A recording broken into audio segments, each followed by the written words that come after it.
आज एक ऐसी जादुई आत्मा की कहानी मैं आपको सुनाऊंगा, जिस कहानी को सुनने के बाद आप जिंदगी में कभी भी सफलता के मार्ग से नहीं भटकोगे।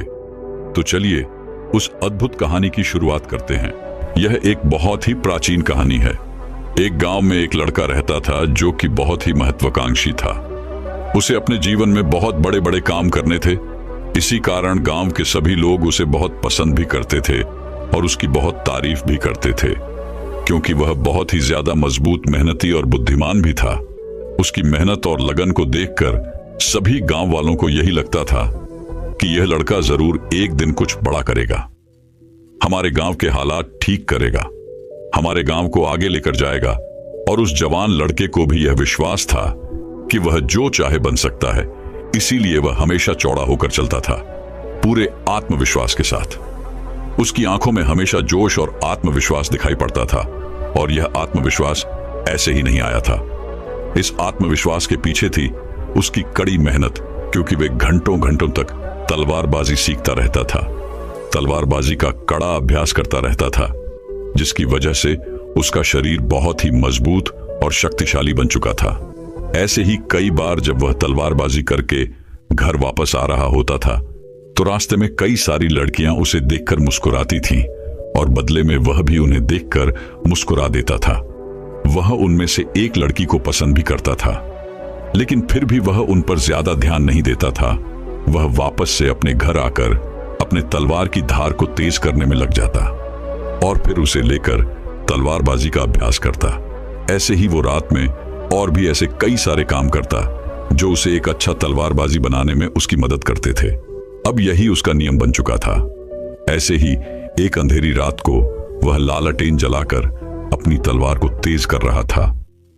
तभी अचानक उसे पीछे से एक धीमी सी आवाज सुनाई पड़ने लगी। यह आवाज उसका नाम पुकार रही थी। लड़का जैसे ही यह आवाज सुनता है, वह तुरंत तलवार लेकर खड़ा हो जाता है हमला करने के लिए। लेकिन जैसे ही वह मुड़ता है, वह देखता है कि वहां पर कोई इंसान नहीं है, बल्कि सफेद और लाल रंग की कोई चीज हवा में उड़ रही होती है। यह सफेद और लाल रंग की उड़ने वाली चीज एक आत्मा होती है, जिसे आप भूत भी कह सकते हैं। यह आत्मा देखने में बड़ी अजीब थी, क्योंकि ना तो यह स्त्री जैसी लग रही थी और ना ही पुरुष जैसी, ना ही खुश, ना ही उदास। बड़े ही अजीब भाव के साथ वह हवा में उड़ रही थी, और उड़ते उड़ते ही वह बोलती है, मैं दिखाने वाली आत्मा हूं। उस लड़के को यह बात समझ नहीं आती, लेकिन वह डरता भी नहीं है और तलवार उठाकर पूछता है, तुम कौन हो और तुम्हें क्या चाहिए? आत्मा कहती है, मुझे कुछ नहीं चाहिए, मैं बस तुम्हें अपनी ताकत दिखाना चाहती हूँ। मैं दिखाने वाली आत्मा हूँ। मैं तुम्हें वो सब कुछ दिखा सकती हूँ जो तुम देखना चाहते हो। आत्मा की यह बात सुनकर लड़के को थोड़ा आश्चर्य होता है, पर क्योंकि यह इतनी अजीब घटना घट रही थी, इसीलिए उसने थोड़ा उत्साहित होकर आत्मा से पूछा, क्या तुम मुझे कुछ भी दिखा सकती हो? तो ठीक है, तो मुझे इस दुनिया की सबसे महंगी तलवार दिखाओ, जो सोने और हीरे जवाहरातों से बनी है। यह सुनते ही वह आत्मा फूंक मारकर एक छोटा सा बादल बनाती है, जिसके अंदर उस लड़के को वह चमकदार तलवार दिखाई देने लगती है, जो पूरी तरह से सोने से बनी थी और उस पर हीरे जवाहरात जड़े हुए थे, जिसे हाथ में लेकर एक योद्धा तलवारबाजी का अभ्यास कर रहा था।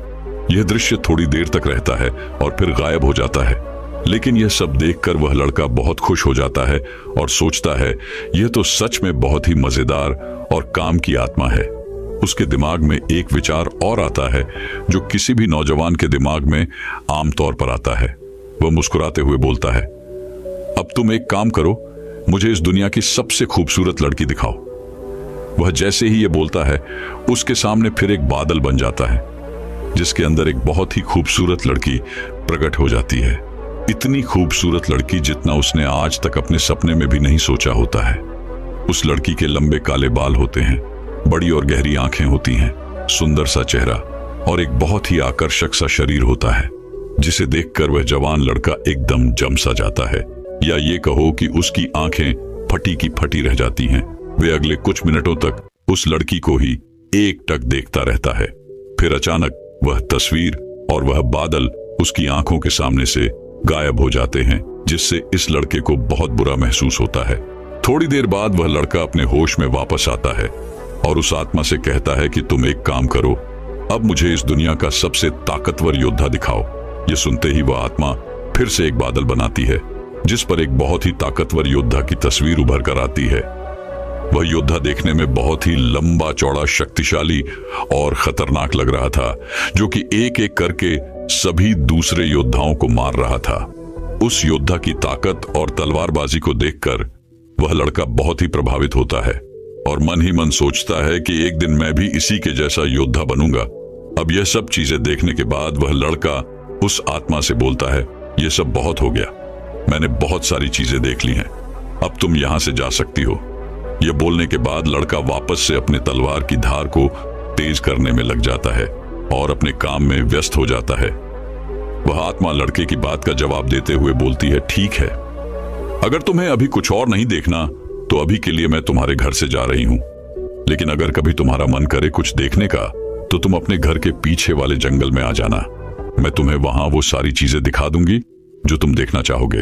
आत्मा की इस बात पर वह जवान लड़का कुछ खास ध्यान नहीं देता और अपनी तलवार को तेज करने के काम में लगा रहता है। अब जैसे जैसे हफ्ते गुजरते हैं, बीच बीच में उस लड़के को उन सभी चीजों की याद आती है जो उसने देखा होता है। इसीलिए कई बार वह लड़का अपने घर के पीछे वाले जंगल में जाता है, उस आत्मा को देखता है और वह वापस घर आ जाता है। लेकिन एक दिन तलवारबाजी के अभ्यास के बाद जब वह लड़का बहुत थका हुआ होता है तो सोचता है कि चलो आज देख ही लेता हूं। वह उस आत्मा के पास जाता है और अपनी तरह तरह की इच्छाएं बताना शुरू कर देता है। वह कभी दुनिया की सबसे खूबसूरत जगहों को देखता है, अलग अलग मौसम को देखता है, उसके कुछ दोस्त जो उसके साथ नहीं है उनको देखता है, और यहां तक कि कई बार कई सारी खूबसूरत लड़कियों को देखता है। अलग अलग चीजों में इस तरीके से हफ्ते महीनों बदल जाते हैं और कुछ ही महीनों बाद इस लड़के में बदलाव आने लगता है। जहां पहले यह लड़का घंटों घंटों तक तलवारबाजी का अभ्यास करता था, अब वह रोज 1 घंटा पहले ही घर वापस आने लगा था। कुछ दिनों बाद उसने उस आत्मा को भी अपने घर में ही बुला लिया था, जिसके बाद से वह आराम से जब चाहे और जितना चाहे चीजों को देख सकता था। पहले चीजें 1 घंटे पहले हुई, फिर धीरे धीरे वह लड़का इतना आराम पसंद हो गया कि वह 2 घंटे पहले आने लगा। फिर 3 घंटे वह कई बार जल्दी घर आकर आत्मा से बोलता, मुझे दिखाओ कि अच्छे योद्धा कैसे लड़ते हैं। और फिर धीरे धीरे यह उसकी आदत बन गई। वह रोज अलग अलग योद्धाओं को लड़ते हुए देखता, उनकी लड़ाई का आनंद पाता और सोचता कि काश मैं भी एक दिन ऐसा बनूं। ऐसे ही धीरे धीरे उसमें बहुत से बदलाव आने लगे। अब जब वो तलवारबाजी का अभ्यास करके घर वापस लौटता और लड़कियां उसे देखकर हाथ हिलाती, तो अब वो उनकी तरफ देखता तक नहीं था, उन्हें पूरी तरह इग्नोर कर देता, क्योंकि अब उसने इतनी सुंदर सुंदर लड़कियां देख ली थी कि अब वह सोचने लगा था कि काश उसे भी एक दिन कोई ऐसी लड़की मिलेगी, और जिस दिन उसे ऐसी लड़की मिल जाएगी वह उससे ही शादी करेगा और उसी के साथ रहेगा जिसके वह लायक है। कई बार वह आत्मा से लड़ाइयां दिखाने के लिए कहता, जो उस समय दुनिया भर में चल रही थी। वह उन्हें देखता, उनमें से किसी एक को अपना हीरो बना लेता, उसके लिए चीयर करता, तालियां बजाता, और अगर उसका हीरो हार जाता तो वह उसके लिए दुखी भी होता। उसके बाद वह किसी दूसरे को अपना हीरो बना लेता, उसकी लड़ाई देखता और उसके लिए चीयर करता। अब यह सब चीजें करने में उसे बड़ा आनंद आने लगा था। उसे इतना मजा आने लगा था कि अब उसने अपने तलवारबाजी के अभ्यास का समय एकदम न के बराबर कर दिया था, और अब तो वह घर आकर अपने तलवार को धार भी कभी कभार ही देता था। और कुछ महीने बाद तो उसने अपनी तलवार को तेज करना पूरी तरह से छोड़ ही दिया। कई साल बीत गए और उसकी तलवार वैसे की वैसी ही पड़ी रही, जिसमें धीरे धीरे जंग लगने लगी, लेकिन उसे कोई फर्क नहीं पड़ रहा था, क्योंकि उसे मजा आ रहा था। वो जो चाहे जब चाहे देख सकता था और खुश हो सकता था। लेकिन जैसे जैसे समय बीतता गया, ऐसा नहीं था, उसे सिर्फ मजा ही आ रहा था। अब धीरे धीरे उसे दूसरे बड़े योद्धाओं से जलन ही महसूस होने लगी थी, क्योंकि वह उनको देखता और फिर अपने आप को देखता तो उसे बहुत दुख होता, क्योंकि अब वह बहुत कमजोर हो चुका था, जबकि दूसरे बहुत ताकतवर थे। एक समय बाद उसे ऐसा लगने लगा कि अब वह कभी एक महान योद्धा बन ही नहीं सकता, और दूसरे जो बन रहे हैं वह उससे अलग है। उनमें कुछ खास बात है, उनके पास ऐसी बहुत सारी चीजें हैं जो उसके पास नहीं है, इसीलिए वो कभी एक अच्छा योद्धा बन ही नहीं पाएगा। तो अब तक जिन लोगों को अपना हीरो मानता था उनसे ही ईर्ष्या करने लगा, उन्हें गाली देने लगा, उनमें कमियां निकालने लगा। यहाँ तक कि अब अगर वह कभी दौड़ने भी जाता तो अच्छे से दौड़ भी नहीं पाता था। उसका शरीर बहुत भारी हो चुका था। उसे अपनी तलवार और ढाल का वजन भी भारी लगने लगा था। उसकी पूर्ति, चपलता और तलवारबाजी का कौशल भी खत्म होने लगा था। ऐसे ही कुछ साल और बीत गए और अब उस लड़के ने अपने बड़े बड़े सपनों को छोड़ दिया। अब उसे योद्धा नहीं बनना था। वह सिर्फ उस आत्मा की सहायता से बार बार कोई ना कोई युद्ध देखता और उनमें ही जंग लड़ने की कोशिश करता। यहां तक कि अब वो 30 साल से भी ऊपर का हो चुका था, अकेला, अपने जीवन से परेशान, लक्ष्यहीन, और उसके जीवन में कुछ अच्छा था भी नहीं। एक रात जब वह अपने कमरे में बैठा हुआ था और जैसे ही रात के 12 बजे तो कोने में वह जो आत्मा बैठी हुई थी वह अचानक जोर जोर से हंसने लगी। उस आदमी ने उसे देखा और चौंक गया। पिछले 10 सालों में आज तक उस आत्मा ने अपनी कोई भी भावना प्रकट नहीं की थी। वह बस एक गुलाम की तरह चुपचाप उसकी हर एक बात मानती चली आ रही थी। लेकिन आज वह हंस रही थी और आज 10 साल बाद उसने कुछ ऐसा कहा जिसे सुनकर वह आदमी एकदम हक्का बक्का रह गया। उस आत्मा ने कहा, अब मेरा काम यहां खत्म हो चुका है, मेरा मकसद पूरा हो गया। डरे सहमे उस आदमी ने पूछा, ये तुम क्या कह रही हो? ये सुनवाई आत्मा फिर जोर से हंसने लगी और कहा, अब मुझे वह रहस्य बता ही देना चाहिए जिसे पिछले 10 सालों से मैंने तुमसे छुपा कर रखा था। असल में एक शैतान हूं। मैं इस दुनिया की सभी बुराइयों की जड़ हूं। आज रात इस गांव में एक राक्षस हमला करेगा और अभी से वाणी में यह बताया गया था कि तुम उसी राक्षस को हराने के लिए पैदा हुए थे। तुम इस दुनिया के सबसे महान योद्धाओं में से एक बन सकते थे। तुम हमारी बुराइयों को खत्म करने वाले योद्धा थे, लेकिन अब बहुत देर हो चुकी है। अब तुम कुछ नहीं कर सकते। अब हम इस गांव में भयंकर तबाही मचाएंगे और जितनी भी अच्छी आत्माएं हैं हम उन सबको अपने साथ लेकर जाएंगे। यह सब सुनकर उस आदमी के होश उड़ जाते हैं, लेकिन फिर भी चौंका हुआ वह आदमी पूछता है, पर तुमने 10 साल तक इंतजार क्यों किया? तुम तो 10 साल पहले ही मुझे मार सकते थे।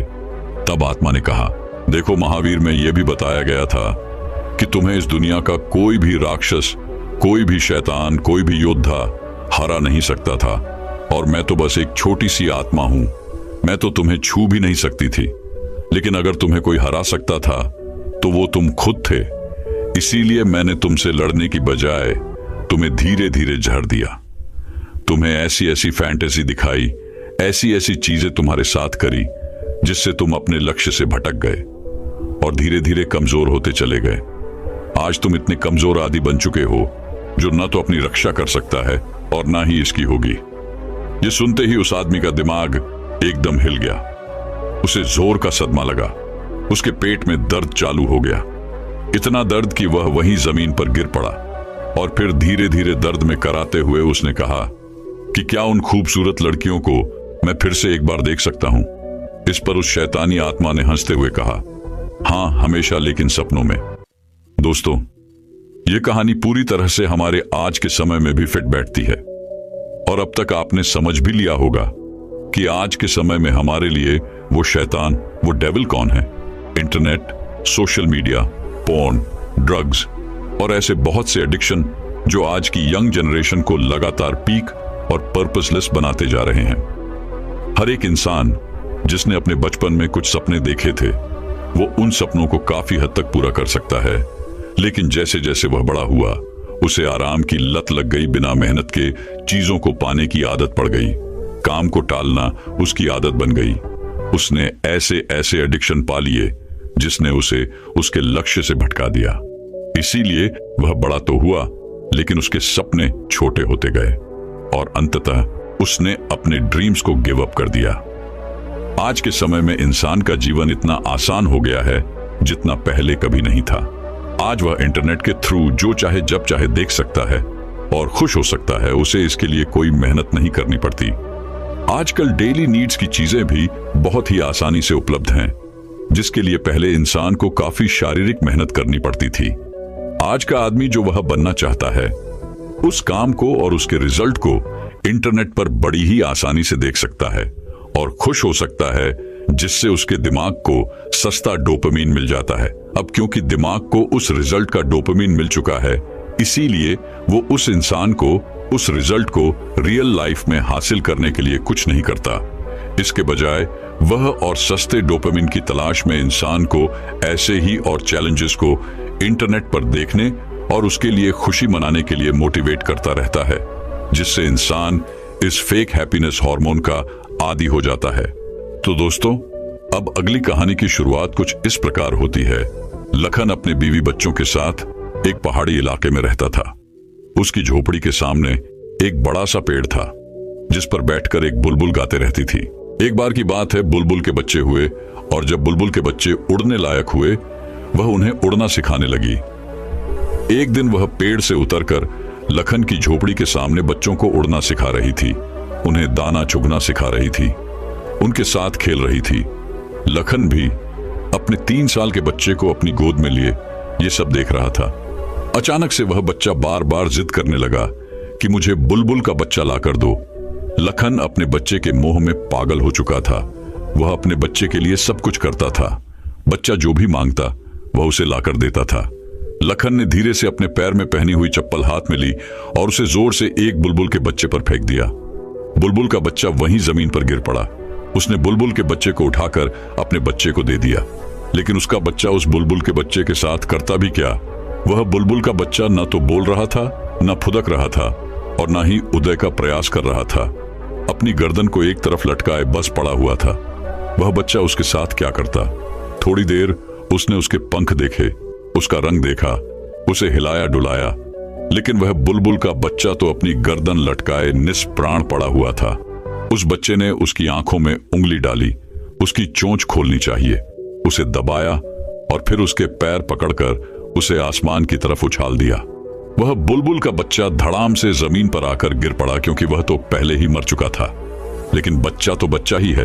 उसने उस बुलबुल के बच्चे को बुरी तरह छत विछत कर दिया।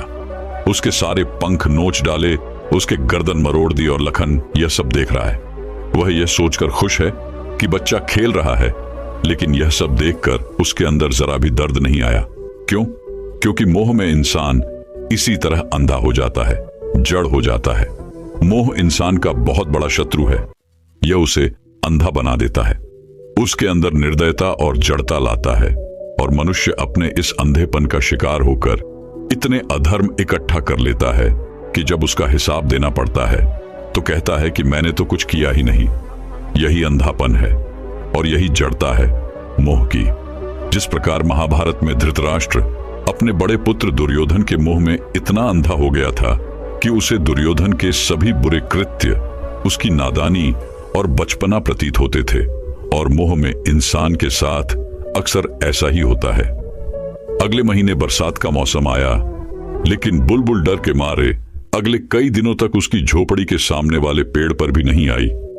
लेकिन 1 महीने बाद जब उसके बच्चे बड़े हो गए, उड़कर दूर चले गए और वह अकेली रह गई, तो फिर वह आने लगी और फिर से गाने लगी। लखन और उसका बच्चा उसके गाने को बड़े ध्यान से सुनते और वह उसके बच्चे को देखने का प्रयास करते। मगर बुलबुल के बच्चे तो दूर जा चुके थे, वह अकेली थी। एक दिन अचानक बरसात शुरू हो गई और पूरी रात बरसात हुई। घर में कोई राशन नहीं था, इसलिए अगली सुबह बरसात रुकते ही लखन राशन और खाने पीने का सामान लेने बाजार चला गया। घर में सिर्फ पत्नी और बच्चा ही था। अभी लखन सामान ले ही रहा था कि फिर से बारिश बढ़ने लगी। चारों तरफ काले घने बादलों ने पूरे आसमान को ढक लिया और तेज हवाओं के साथ अचानक बादल फट गया और इतना पानी गिरा कि लखन की झोपड़ी का नामो निशान तक मिट गया। ऐसी मूसलाधार बारिश हुई कि उसकी झोपड़ी, उसकी पत्नी और उसका बच्चा सब बह गई और पता भी नहीं लगा कि बहकर कहां चली गई। लखन बाजार में ही फंसा रहा। 2 दिनों बाद जब बारिश रुकी और वह वापस आया तो उसने देखा कि वहां तो कुछ भी नहीं है। वहां तो बस चारों तरफ पत्थर ही पत्थर बिखरे पड़े हैं जो पहाड़ से बहकर नीचे आ गए थे। उसे बड़ा सदमा लगा। वह पागल सा हो गया। दिन रात भटकता रहा, खाना पीना सब भूल गया और पागलों की तरह भटकता भटकता वह एक दिन किसी सुनसान जगह पर एक पेड़ के नीचे गिर पड़ा और अब उसके अंदर उठने की भी ताकत नहीं बची थी। वह बेहोश हो गया और कई दिनों तक बेहोशी की हालत में वही पड़ा रहा। फिर एक दिन उसकी बेहोशी टूटी और आंख खुली तो उसने देखा कि सूरज सर के ऊपर था। पेड़ से उसी बुलबुल की आवाज आ रही थी और चारों तरफ आम बिखरे पड़े थे। वह आम का पेड़ था और वह बुलबुल उसके खाने के लिए चोंच मारकर पेड़ से आम गिरा रही थी। वह उठा, उसने एक आम खाया, दूसरा आम खाया और इस तरह से उसने कई आम खा लिए। यह देखकर बुलबुल खुशी से गाना गाने लगी। शायद सोचती होगी कि अब यह ठीक हो जाएगा, इसके अंदर ताकत आ जाएगी। तभी एक आम बुलबुल ने और गिराया और उसके सामने दूर आकर जमीन पर बैठ गई। उसने बुलबुल को ध्यान से देखा और वह अंदर से भावुक हो गया और जोर जोर से फूट फूट कर रोने लगा और खुद को कोसने लगा कि मैं कैसा आदमी हूं। अपने बच्चे के मोह में आकर इसके बच्चे को मारकर अपने बच्चे के लिए खिलौना बना दिया। लेकिन यह पक्षी फिर भी मेरी रक्षा कर रहा है, मुझे खाने के लिए आम तोड़ कर दे रहा है। उसे अपने कृत्य पर आत्मबलानी होने लगी, खुद पर घृणा आने लगी। वह पश्चाताप और आत्मबलानी से भरकर जोर जोर से रोने लगा। लेकिन वह बुलबुल मानो उससे कह रही हो कि कोई बात नहीं। वह उसके सिर के ऊपर मंडराने लगी, शायद उसको चुप कराना चाह रही हो और जोर जोर से कह रही हो कि कोई बात नहीं, जो हो गया उसे भूल जाओ। कुदरत ने हमें देना सिखाया है, एक दूसरे की मदद के लिए बनाया है, लेकिन हम ही एक दूसरे की मदद नहीं करेंगे तो कौन करेगा? लखन चुप हो गया, लेकिन उसके अंदर एक गहरा भाव हो गया कि मेरा तो सब कुछ लुट गया, जिसको मैंने अपना समझा था, अपना माना था। लेकिन आज के बाद अगर मैं दूसरे के काम नहीं आ सका तो मेरा जीवन व्यर्थ है। कोई भी इस दुनिया में मेरी तरह दुखी नहीं होना चाहिए। सबकी, हर जीव की मदद होनी चाहिए, सबको भरोसा मिलना चाहिए, उसकी सुरक्षा होनी चाहिए। और उसने प्रण कर लिया कि अब से वह मेहनत करेगा और जो भी कर सकेगा दूसरों के लिए करेगा, क्योंकि इस कुदरत ने हमें एक दूसरे की सहायता के लिए ही बनाया है। उसने बुलबुल के हाथ जोड़े, अपना माथा जमीन पर रखा और कहा कि आप मेरे गुरु हैं और मुझे किसी के रूप में स्वीकार करें। बुलबुल तो उड़कर दूर पेड़ पर जा बैठी थी। उस दिन से लखन ने जंगल से लकड़ी लाकर बेचना शुरू कर दिया। उसे ही अपनी रोजी रोटी का साधन बनाया और उसकी 2 वक्त की रोटी के बाद जो भी उसके पास पैसे बचते, वह उसी दिन उन पैसों से किसी भी गरीब या किसी जानवर की, कुत्तों की, परिंदों की मदद करता, उनके लिए खाना लाता, उनको खाना खिलाता, किसी बीमार को दवा दिला देता, कुछ भी किसी भी प्रकार की सेवा करता। अब मानो जैसे उसकी जिंदगी सेवा और त्यागी बन चुकी थी। दूर दूर के गांवों और शहरों के लोग अब उसके बारे में जानने लगे थे। सभी को यह पता चलने लगा था कि कोई ऐसा एक व्यक्ति इस इलाके में है जो किसी भी प्रकार की सेवा और मदद के लिए हर पल तैयार रहता है। धीरे धीरे दूर इलाके के लोगों ने उससे जान पहचान बढ़ाई, उसको एक बड़े समारोह में बुलाया, उसका खूब मान सम्मान किया और उसके साथ मिलकर सेवा करने का प्रण लिया। कहते हैं कि आज वह इलाका बुलबुल सेवा के नाम से पूरे संसार में प्रसिद्ध है।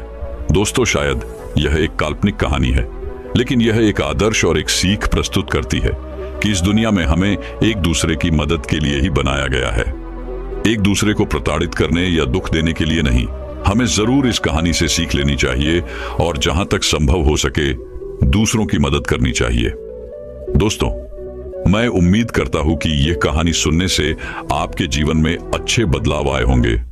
आपको इस वीडियो से क्या सीखने मिला, ये कमेंट करके जरूर बताइए और अपने परिवार, दोस्तों या आपके करीबी इंसान के साथ ये कहानी शेयर करके उन्हें भी इस ज्ञान से परिचित करवाए। बाकी अगर आपको ये वीडियो दिल से अच्छी लगी हो तभी इस वीडियो को लाइक कर देना और आपने अब तक इस चैनल को सब्सक्राइब न किया हो तो चैनल को सब्सक्राइब भी जरूर कर देना। आपका हर दिन शुभ हो और खुशियों से आपका जीवन भरा रहे। धन्यवाद।